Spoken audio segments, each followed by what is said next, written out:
Assalamualaikum warahmatullahi wabarakatuh. Alhamdulillahilladzi bini'matihi tatimmus sholihat wa bijudihi tunalul barokat. Wassalatu wassalamu ala sahibil mu'jizat wa ala alihi wa ashabihil mahbubat amma ba'du. Teman-teman sekalian, di sini saya ingin memberikan penjelasan sedikit mengenai penggalan hadis sulsilatis syayatinu fi Ramadan, bahwa ketika bulan Ramadan itu setan dibelenggu.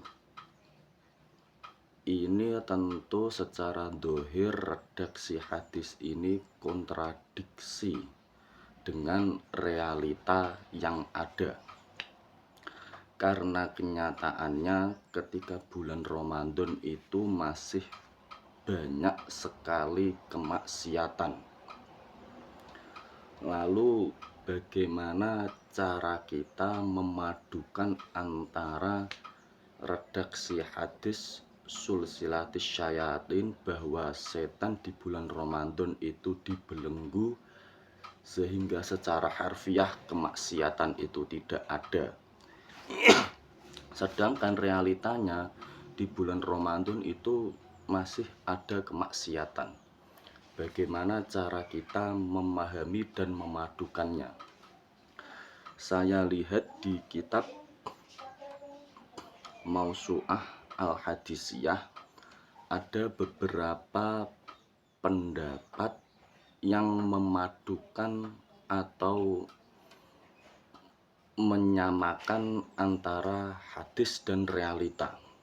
Yang pertama, makna dari sulsilatis syayatin itu artinya pelemahan kekuatan setan, sehingga sulsilatis syayatin itu tidak dimaknai secara hakikat, kan tetapi hanya secara majas, yang berarti kekuatan setan di bulan Ramadan itu dilemahkan, sehingga godaan setan di bulan Ramadan itu cenderung lemah dibandingkan ketika di selain bulan Ramadan.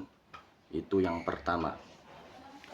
Terus ada tahmilan yang kedua yang mengatakan makna dari sulsilatis syayatin itu yang dibelenggu hanya setan-setan yang mencuri dengar pembicaraan di langit.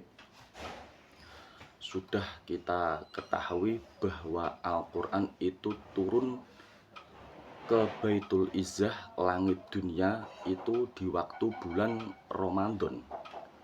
Sedangkan ada sebagian setan yang tugasnya itu mencuri dengar pembicaraan langit, dan untuk menanggulanginya malaikat melempari mereka dengan bara api dari bintang-bintang.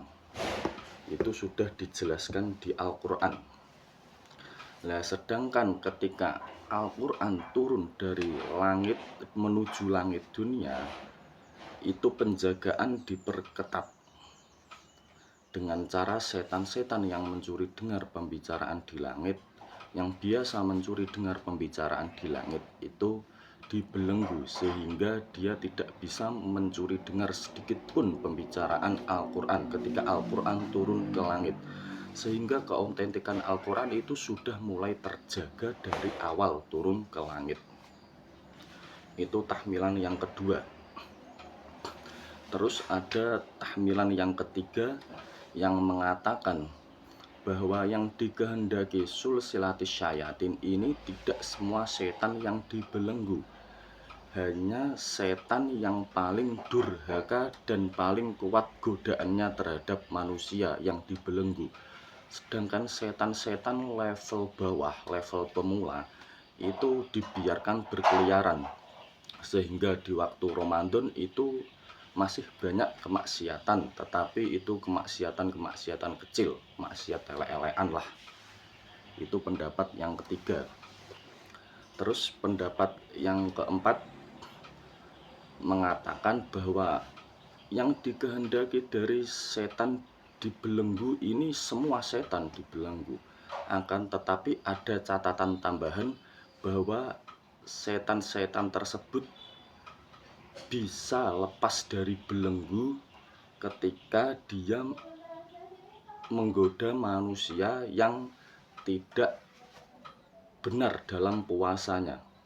Artinya begini, setan-setan itu yang tugasnya menggoda manusia itu ketika manusia yang digodanya itu benar-benar menjalankan puasanya, syarat rukunnya terpenuhi, dijaga adabnya, maka ini setan-setan tersebut terbelenggu, tidak bisa lepas dari belenggu.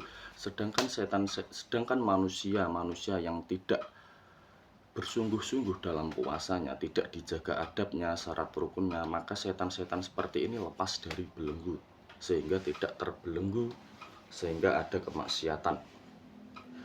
Dan di atas segalanya perlu kita pahami bahwa sumber kemaksiatan itu tidak hanya godaan setan.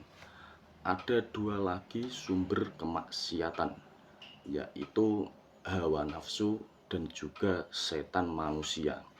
Bisa jadi orang muslim yang makan di warung bertenda kelihatan kakinya saja ketika bulan Ramadan, itu penyebabnya bukan karena digoda setan, tetapi dia sendiri ini setannya.